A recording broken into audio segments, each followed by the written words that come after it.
Hello friends, welcome to global online Kannada. ಈ ಒಂದು ವಿಡಿಯೋದಲ್ಲಿ ನಾವು ಕರ್ನಾಟಕ ಸೆಟ್ 2026 ಪೇಪರ್ 1 ಪ್ರಿಪರೇಷನ್ಗಾಗಿ ಕ್ಲಾಸ್ ರೂಮ್ ಸಿಚುವೇಶನ್ ಮ್ಯಾನೇಜ್ಮೆಂಟ್ ಈ ಒಂದು ಯೂನಿಟ್ನ ಮೇಲೆ ಟೀಚಿಂಗ್ ಆಪ್ಟಿಟ್ಯೂಡ್ ಕುರಿತು MCQಗಳನ್ನು ಡಿಸ್ಕಷನ್ ಮಾಡ್ತಾ ಇದ್ದೀವಿ.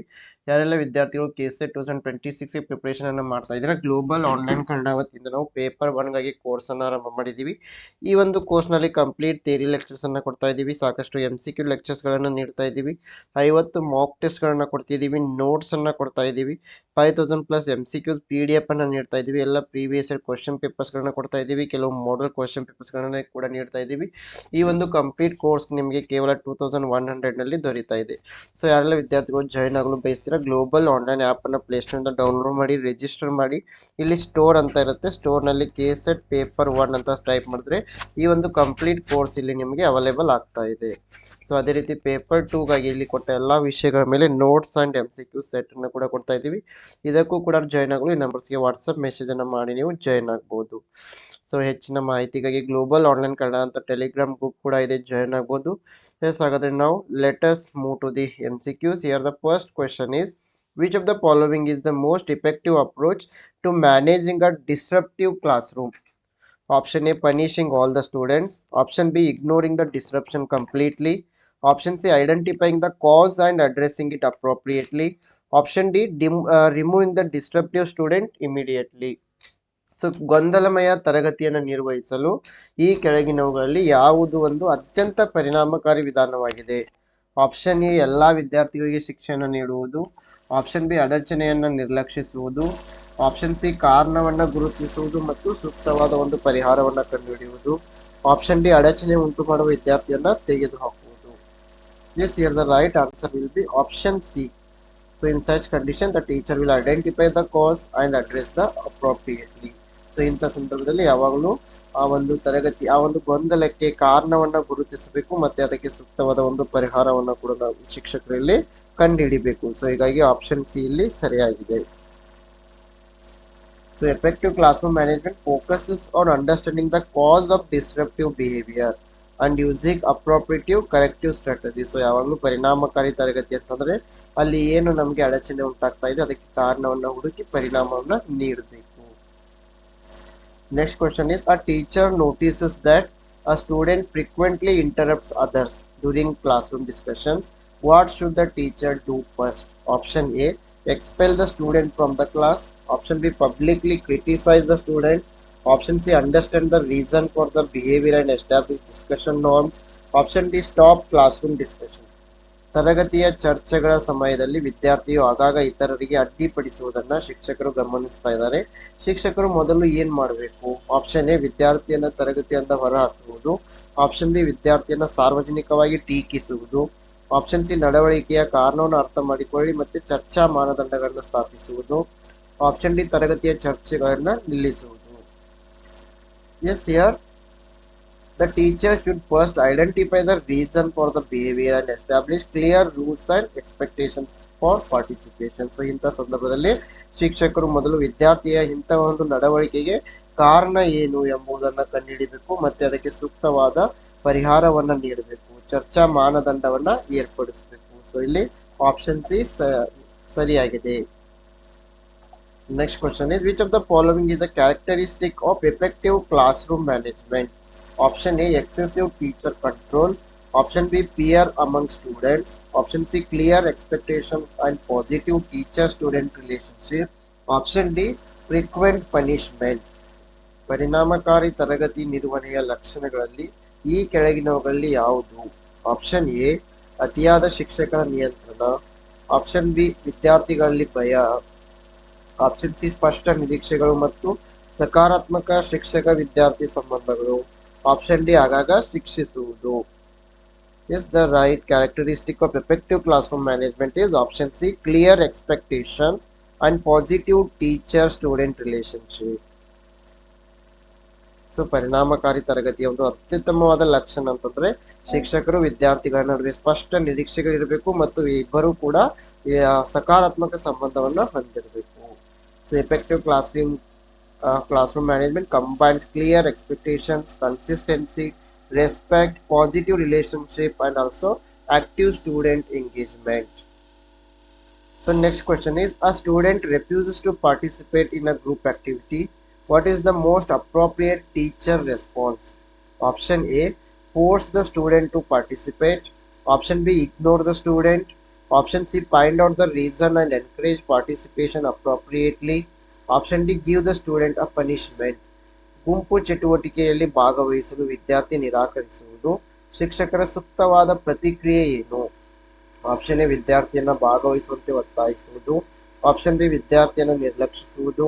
ಆಪ್ಷನ್ ಸಿ, ಕಾರಣವನ್ನು ಕಂಡುಕೊಳ್ಳುವುದು ಮತ್ತು ಸೂಕ್ತವಾಗಿ ಭಾಗವಹಿಸಿಕೆಯನ್ನು ಪ್ರೋತ್ಸಾಹಿಸುವುದು. ಆಪ್ಷನ್ ಡಿ, ವಿದ್ಯಾರ್ಥಿಗೆ ಶಿಕ್ಷಣ ನೀಡುವುದು. So in such conditions where students are not participating in group activities, a teacher should find the reason and motivate them. So ಯಾವಾಗ ವಿದ್ಯಾರ್ಥಿಗಳು ಗುಂಪು ಕಾರ್ಯಗಳಲ್ಲಿ ಭಾಗವಹಿಸ್ತಾ ಇಲ್ಲ ಅಂತ ವಿದ್ಯಾರ್ಥಿಗಳಿಗೆ ಅದಕ್ಕೆ ಕಾರಣವನ್ನು ತಿಳಿದುಕೊಳ್ಬೇಕು ಮತ್ತೆ ವಿದ್ಯಾರ್ಥಿಗಳನ್ನ ಭಾಗವಹಿಸುವಂತೆ ಪ್ರೋತ್ಸಾಹಿಸಬೇಕು. So option C is the right answer.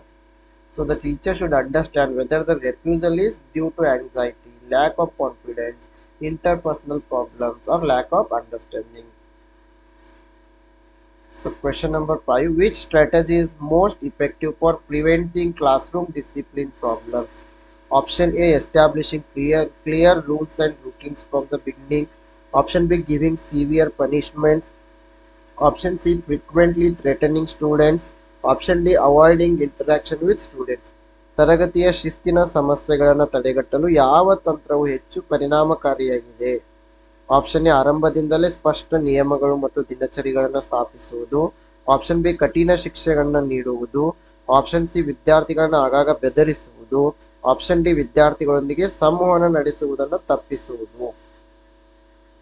ತರಗತಿಯ ಶಿಸ್ತಿನ ಸಮಸ್ಯೆಗಳನ್ನು ತಡೆಗಟ್ಟಲು ಸೊ ಇಲ್ಲಿ ಆರಂಭದಿಂದಲೇ ಸ್ಪಷ್ಟ ನಿಯಮಗಳು ಮತ್ತು ದಿನಚರಿಗಳನ್ನ ಸ್ಥಾಪಿಸುವುದು. Establishing clear rules and routines from the beginning. It is a effective strategy for preventing classroom discipline. So clearly communicated rules, routines, expectations, consequences will help to prevent many classroom management problems.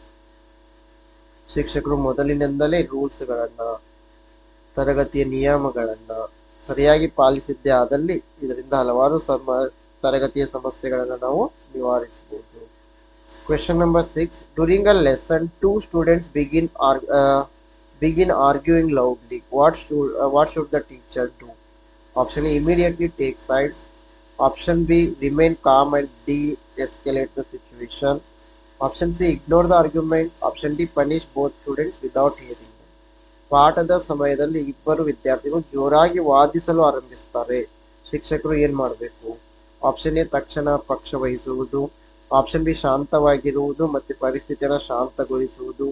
Option C, ವಾದವನ್ನು ನಿರ್ಲಕ್ಷಿಸುವುದು. Option D, ಇಬ್ಬರು ವಿದ್ಯಾರ್ಥಿಗಳ ಮಾತನ್ನು ಕೇಳದೆ ಶಿಕ್ಷೆಯನ್ನು ನೀಡುವುದು. Yes, in this situation the teacher should remain calm and de-escalate the situation. So ಇಂಥ ಸಂದರ್ಭದಲ್ಲಿ ಶಿಕ್ಷಕರು ಯಾವುದೇ ರೀತಿ ಕೋಪವನ್ನು ತೋರಿಸದೆ ಶಾಂತವಾಗಿರಬೇಕು ಮತ್ತೆ ಪರಿಸ್ಥಿತಿಯನ್ನು ಕೂಡ ಶಾಂತಗೊಳಿಸುವುದು. The teacher should remain calm, impartial and composed, separate the immediate conflict if necessary and address the issue constructively. ಹಾಗೂ ಶಿಕ್ಷಕರು ಶಾಂತ ಮನಸ್ಸಿನಿಂದ ಬರುವ ಸಮಸ್ಯೆಗಳನ್ನ ಎದುರಿಸಬೇಕಾಗುತ್ತೆ. Question number 7 is, which of the following is an example of positive classroom management? Option A, using humiliation to control behavior. Option B, reinforcing appropriate behavior. Option C, using threats regularly. Option D, punishing students for minor mistakes. ಈ ಕೆಳಗಿನವುಗಳಲ್ಲಿ ಯಾವುದು ಸಕಾರಾತ್ಮಕ ತರಗತಿ ನಿರ್ವಹಣೆಗೆ ಉದಾಹರಣೆಯಾಗಿದೆ? Option A, ನಡವಳಿಕೆಯನ್ನು ನಿಯಂತ್ರಿಸಲು ಅವಮಾನವನ್ನು ಬಳಸುವುದು. ಆಪ್ಷನ್ ಬಿ, ಸೂಕ್ತ ನಡವಳಿಕೆಯನ್ನು ಬಲಪಡಿಸುವುದು. ಆಪ್ಷನ್ ಸಿ, ನಿಯಮಿತವಾಗಿ ಬೆದರಿಕೆಗಳನ್ನು ಬಳಸುವುದು. ಆಪ್ಷನ್ ಡಿ, ಸಣ್ಣ ತಪ್ಪುಗಳಿಗೆ ವಿದ್ಯಾರ್ಥಿಗಳನ್ನ ಶಿಕ್ಷಿಸುವುದು. So here the right answer is option B, ಸೂಕ್ತ ನಡವಳಿಕೆಯನ್ನು ಬಲಪಡಿಸುವುದು. Reinforcing appropriate behavior. It is an example for positive classroom management.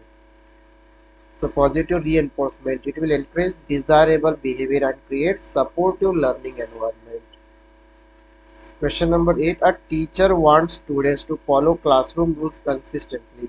Which approach is most appropriate? Option A, change rules frequently. Option B, apply rules differently to different students. Option C, communicate rules clearly and apply them consistently. Option D allow students to decide whether rules apply to them. ವಿದ್ಯಾರ್ಥಿಗಳು ತರಗತಿಯ ನಿಯಮಗಳನ್ನು ಸ್ಥಿರವಾಗಿ ಪಾಲಿಸಬೇಕೆಂದು ಶಿಕ್ಷಕರು ಬಯಸ್ತಾರೆ. ಹಾಗಾದ್ರೆ ಯಾವ ವಿಧಾನ ಹೆಚ್ಚು ಸೂಕ್ತವಾಗಿದೆ? ಆಪ್ಷನ್ ಎ ನಿಯಮಗಳನ್ನು ಆಗಾಗ ಬದಲಾಯಿಸ್ತಾ ಇರುವುದು. ಆಪ್ಷನ್ ಬಿ ನಿಯಮಗಳನ್ನು ವಿಭಿನ್ನ ನಿಯಮಗಳನ್ನು ಸ್ಪಷ್ಟವಾಗಿ ತಿಳಿಸಿ ಅವುಗಳನ್ನು ಸ್ಥಿರವಾಗಿ ಅನ್ವಯಿಸುವುದು. ಆಪ್ಷನ್ ಡಿ ನಿಯಮಗಳು ತಮಗೆ ಅರ್ಥವಾಗುತ್ತವೆ ಎಂದು ವಿದ್ಯಾರ್ಥಿಗಳು ನಿರ್ಧರಿಸಲು ಅನುಮತಿಸುವುದು. ಎಸ್, ಇಲ್ಲಿ ಸರಿಯಾದ ಉತ್ತರ ಆಪ್ಷನ್ ಸಿ ಆಗುತ್ತೆ. ಯಾವಾಗಲೂ ಶಿಕ್ಷಕರು ಏನ್ ಮಾಡಬೇಕು? ತರಗತಿಯ ನಿಯಮಗಳನ್ನ ವಿದ್ಯಾರ್ಥಿಗಳಿಗೆ ಸ್ಪಷ್ಟವಾಗಿ ತಿಳಿಸಬೇಕು ಮತ್ತೆ ಅವುಗಳನ್ನ ಸ್ಥಿರವಾಗಿ ದಿನಾಲು ಅನ್ವಯಿಸಬೇಕು. Communicate rules clearly and apply them consistently. It is the best method. Question number 9. Which teacher behavior is most likely to promote positive classroom climate? Option A, showing favoritism. Option B, encouraging respectful communication. Option C, discouraging questions. Option D, comparing students publicly. ಯಾವ ಶಿಕ್ಷಕರ ನಡವಳಿಕೆಯು ಸಕಾರಾತ್ಮಕ ತರಗತಿಯ ವಾತಾವರಣವನ್ನ ಉತ್ತೇಜಿಸುವ ಸಾಧ್ಯತೆ ಇದೆ? Option A, ಪಕ್ಷಪಾತ ತೋರಿಸುವುದು. ಆಪ್ಷನ್ ಬಿ, ಗೌರವಾನ್ವಿತ ಸಂವಹನವನ್ನು ಪ್ರೋತ್ಸಾಹಿಸುವುದು. ಆಪ್ಷನ್ ಸಿ, ಪ್ರಶ್ನೆಗಳನ್ನ ನಿರುತ್ಸಾಹಗೊಳಿಸುವುದು. ಆಪ್ಷನ್ ಡಿ, ವಿದ್ಯಾರ್ಥಿಗಳನ್ನ ಸಾರ್ವಜನಿಕವಾಗಿ ಹೋಲಿಸುವುದು. Yes, here the right answer is option B, encouraging respectful communication.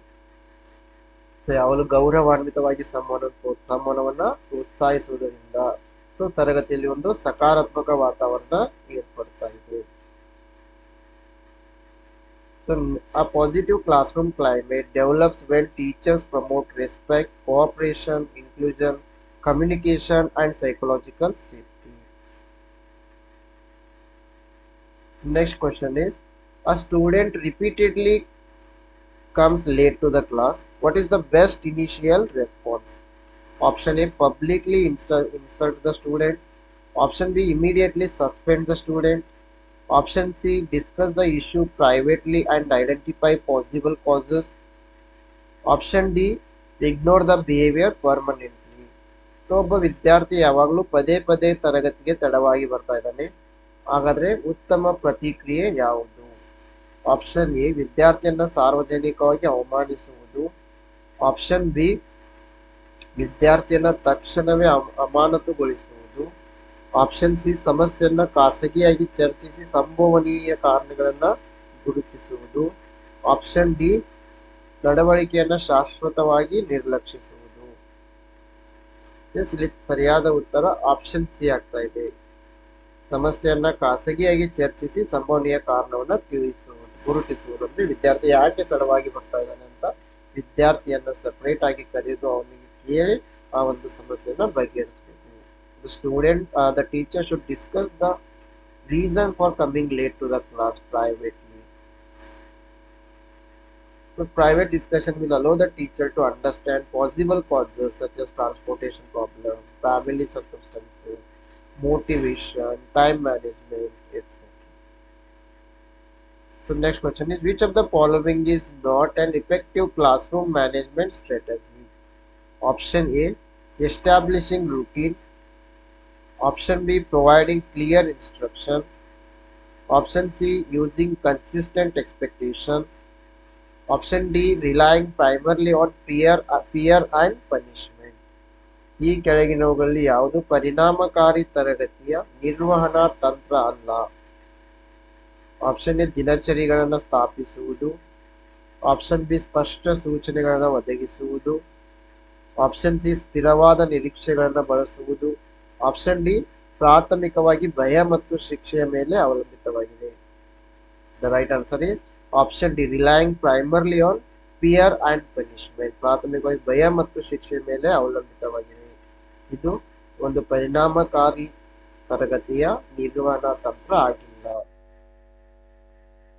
So peer-based discipline may produce temporary compliance but does not create a healthy and sustainable learning. So ಯಾವಾಗ ಈ ಒಂದು ಭಯದ ವಾತಾವರಣದಲ್ಲಿ ವಿದ್ಯಾರ್ಥಿಗಳು ಇರ್ತಾರೆ, ಇದು ಒಂದು ಲಾಂಗ್ ಟರ್ಮ್ ಸಸ್ಟೈನೇಬಲ್ ಲರ್ನಿಂಗ್ ಅನ್ನ ನೀಡಲ್ಲ. ಕೇವಲ ಆ ಒಂದು ಸಮಯಕ್ಕೆ ಮಾತ್ರ ವಿದ್ಯಾರ್ಥಿಗಳ ಡಿಸಿಪ್ಲಿನ್ ಅನ್ನು ತರುತ್ತೆ, ಬಟ್ ಅದು ಕಂಟಿನ್ಯೂ ಆಗಿ ಇರಲ್ಲ. Next question is, in a learner centred classroom Classroom management primarily aims to option A maximize teacher control, option B facilitate active and meaningful learning, option C prevent student interaction, option D ensure complete silence. ಕಲಿಯೋರನ್ನ ಕೇಂದ್ರೀಕರಿಸಿದ ತರಗತಿಯಲ್ಲಿ ತರಗತಿ ನಿರ್ವಹಣೆಯು ಪ್ರಾಥಮಿಕವಾಗಿ ಇವುಗಳನ್ನು ಗುರಿಯಾಗಿರಿಸಿಕೊಳ್ಳುತ್ತದೆ. Option A ಶಿಕ್ಷಕರ ನಿಯಂತ್ರಣವನ್ನು ಗರಿಷ್ಠಗೊಳಿಸುವುದು, option B ಸಕ್ರಿಯ ಮತ್ತು ಅರ್ಥಪೂರ್ಣ ಕಲಿಕೆಯನ್ನು ಸುಗಮಗೊಳಿಸುವುದು, ಆಪ್ಷನ್ ಸಿ ವಿದ್ಯಾರ್ಥಿಗಳ ಸಂವಹನವನ್ನು ತಡೆಯುವುದು, ಆಪ್ಷನ್ ಡಿ ಸಂಪೂರ್ಣ ಮೌನವನ್ನು ಖಚಿತಪಡಿಸಿಕೊಳ್ಳುವುದು. Here the correct answer is option B ಸಕ್ರಿಯ ಮತ್ತು ಅರ್ಥಪೂರ್ಣ ಕಲಿಕೆಯನ್ನು ಸುಗಮಗೊಳಿಸುವುದು. Facilitate active and meaningful learning. So learner centered management creates conditions in which students can participate, collaborate, communicate and learn independently. Question number 13. A teacher notices that students become noisy during transitions between activities. Which strategy is most appropriate?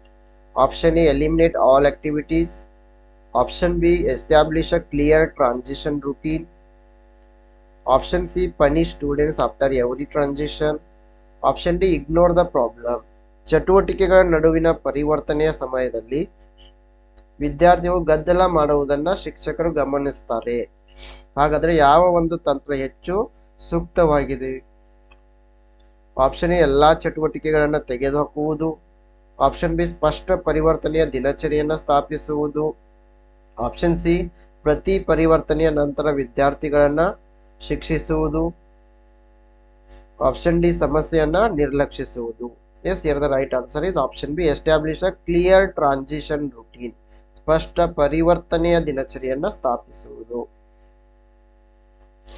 Question number 14. Which of the following demonstrates democratic classroom management? Option A teacher makes all decisions without discussion, option B students participate in developing classroom rules, option C students are punished for questioning the teacher, option D teacher discourages student opinions. ಕೆಳಗಿನವುಗಳಲ್ಲಿ ಯಾವುದು ಪ್ರಜಾಪ್ರಭುತ್ವ ತರಗತಿ ನಿರ್ವಹಣೆಯನ್ನು ಪ್ರದರ್ಶಿಸುತ್ತದೆ? Option A ಶಿಕ್ಷಕರು ಚರ್ಚೆ ಇಲ್ಲದೆ ಎಲ್ಲಾ ನಿರ್ಧಾರಗಳನ್ನು ತೆಗೆದುಕೊಳ್ಳುತ್ತಾರೆ, ಆಪ್ಷನ್ ಬಿ ವಿದ್ಯಾರ್ಥಿಗಳು ತರಗತಿಯ ನಿಯಮಗಳನ್ನು ಅಭಿವೃದ್ಧಿಪಡಿಸುವಲ್ಲಿ ಭಾಗವಹಿಸುತ್ತಾರೆ, ಆಪ್ಷನ್ ಸಿ ಶಿಕ್ಷಕರನ್ನು ಪ್ರಶ್ನಿಸಿದ್ದಕ್ಕಾಗಿ ವಿದ್ಯಾರ್ಥಿಗಳಿಗೆ ಶಿಕ್ಷೆಯಾಗುತ್ತದೆ, ಆಪ್ಷನ್ ಡಿ ಶಿಕ್ಷಕರು ವಿದ್ಯಾರ್ಥಿಗಳ ಅಭಿಪ್ರಾಯಗಳನ್ನು ನಿರುತ್ಸಾಹಗೊಳಿಸುತ್ತಾರೆ. Yes, the right answer is option B student participate in developing classroom rules. So this is going to demonstrate democratic classroom. ಯಾವಾಗ ವಿದ್ಯಾರ್ಥಿಗಳು ತರಗತಿಯ ನಿಯಮಗಳನ್ನು ಪಾಲಿಸ್ತಾ ಇದ್ದಾರೆ, ಇದರ ಅರ್ಥ ಇದು ಒಂದು ಡೆಮೋಕ್ರೆಟಿಕ್ ಕ್ಲಾಸ್ ರೂಮ್ ಅನ್ನ ಸ್ಥಾಪಿಸ್ತಾ ಇದೆ. So democratic management gives students appropriate participation and responsibility in the classroom process. Next question is, a teacher observes that a normally active student has become withdrawn. What should the teacher do? A teacher observes that a normally active student has become withdrawn. What the teacher will do? Option A ignore the change, option B publicly ask the student why they are behaving differently, option C talk to the student privately and offer appropriate support, option D punish the student for lack of participation. Yes, option C is the right one. Talk to the student privately and offer appropriate support. So ಯಾವಾಗ ಸಾಮಾನ್ಯವಾಗಿ ಕ್ರಿಯಾಶೀಲನಾಗಿರುವಂಥ ಒಬ್ಬ ವಿದ್ಯಾರ್ಥಿ ಕ್ರಿಯಾಶೀಲನಾಗಿ ವರ್ತಿಸ್ತಾ ಇಲ್ಲ, ಅವನ ವರ್ತನೆಯಲ್ಲಿ ಬದಲಾವಣೆ ಆಗಿದೆ, ಯಾವಾಗ ಶಿಕ್ಷಕರು ಏನ್ ಮಾಡಬೇಕು ಅಂದ್ರೆ ವಿದ್ಯಾರ್ಥಿಯೊಂದಿಗೆ ಖಾಸಗಿಯಾಗಿ ಮಾತನಾಡಿ ಸೂಕ್ತ ಬೆಂಬಲವನ್ನ ನೀಡಬೇಕು. So a sudden behavioral change may indicate an academic, social, emotional or any other difficulty. So a private and supportive conversation is more appropriate. So ಯಾವಾಗ ಉತ್ತಮ ರೀತಿಯಲ್ಲಿ ವರ್ತಿಸುವ ವಿದ್ಯಾರ್ಥಿಗಳು ಅವರ ವರ್ತನೆಯಲ್ಲಿ ಅನುಚಿತ ಬದಲಾವಣೆ ಆಗ್ತಾ ಇದೆ, ಸೊ ಅಂತಹ ಸಂದರ್ಭದಲ್ಲಿ ಶಿಕ್ಷಕರು ಅವರನ್ನ ಪ್ರೈವೇಟ್ ಆಗಿ ಭೇಟಿಯಾಗಿ ಅವರ ಸಮಸ್ಯೆಯನ್ನ ಗುರುತಿಸಬೇಕು. Next question is, which of the following is most important when dealing with classroom conflicts? Option A winning the argument, option B maintaining fairness and resolving the underlying issue, option C showing authority through punishment. Option D ignoring student concerns. ತರಗತಿಯ ಘರ್ಷಣೆಗಳನ್ನು ನಿಭಾಯಿಸುವಾಗ ಈ ಕೆಳಗಿನವುಗಳಲ್ಲಿ ಯಾವುದು ಅತಿ ಮುಖ್ಯ? Option A ವಾದವನ್ನು ಗೆಲ್ಲುವುದು. Option B ನ್ಯಾಯಯುತವಾಗಿ ವರ್ತಿಸುವುದು ಮತ್ತು ಆಧಾರವಾಗಿರುವ ಸಮಸ್ಯೆಯನ್ನು ಪರಿಹರಿಸುವುದು. ಆಪ್ಷನ್ ಸಿ ಶಿಕ್ಷೆ ಮೂಲಕ ಅಧಿಕಾರವನ್ನು ತೋರಿಸುವುದು. ಆಪ್ಷನ್ ಡಿ ವಿದ್ಯಾರ್ಥಿಗಳ ಕಾಳಜಿಯನ್ನು ನಿರ್ಲಕ್ಷಿಸುವುದು. Yes, here the correct answer will be option B maintaining fairness and resolving the issue. ನ್ಯಾಯಯುತವಾಗಿ ವರ್ತಿಸುವುದು ಮತ್ತೆ ಸಮಸ್ಯೆಯನ್ನ ಪರಿಹರಿಸುವುದು.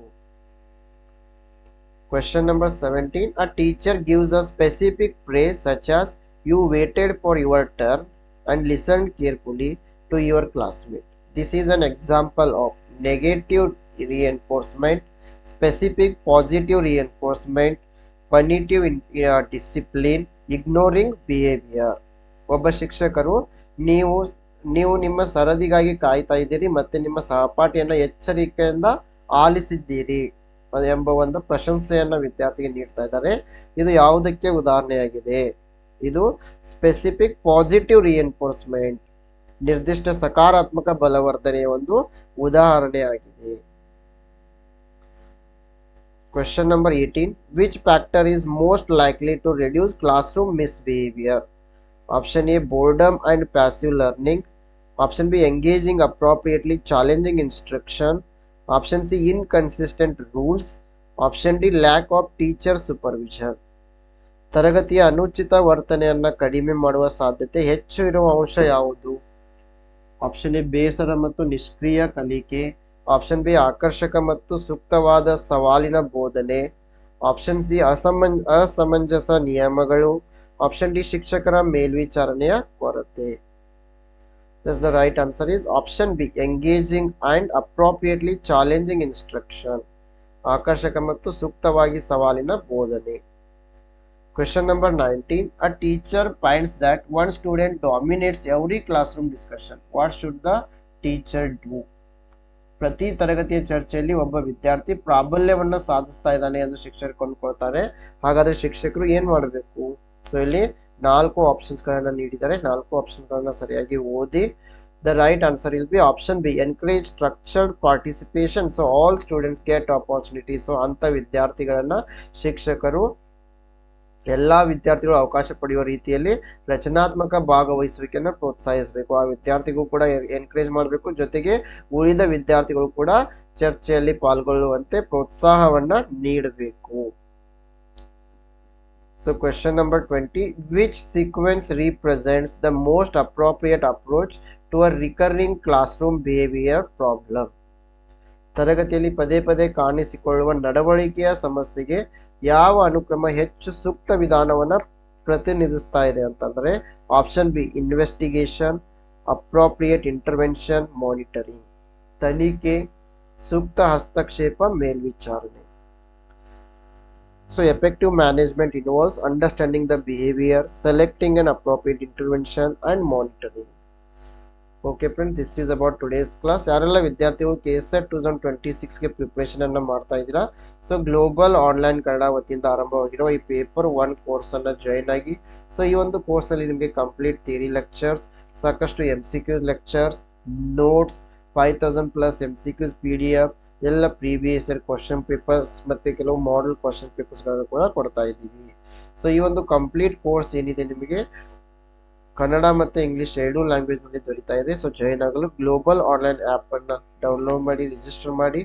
ಇಲ್ಲಿ ಸ್ಟೋರ್ ಅಂತ ಇರುತ್ತೆ, KSET ಪೇಪರ್ 1 ಅಂತ ಸರ್ಚ್ ಮಾಡಿದ್ರೆ ಈ ಒಂದು ಕಂಪ್ಲೀಟ್ ಕೋರ್ಸ್ ನಿಮಗೆ ಲಭ್ಯವಾಗ್ತಾ ಇದೆ. ಸೊ ಅದೇ ರೀತಿಯಾಗಿ ಪೇಪರ್ 2 ಗಾಗಿ ಕೂಡ ಕೆಳಗೆ ಕೊಟ್ಟ ಎಲ್ಲಾ ವಿಷಯಗಳ ಮೇಲೆ ನೋಟ್ಸ್ ಅಂಡ್ MCQ ಸೆಟ್ ಅನ್ನ ಕೂಡ ಕೊಡ್ತಾ ಇದ್ದೀವಿ.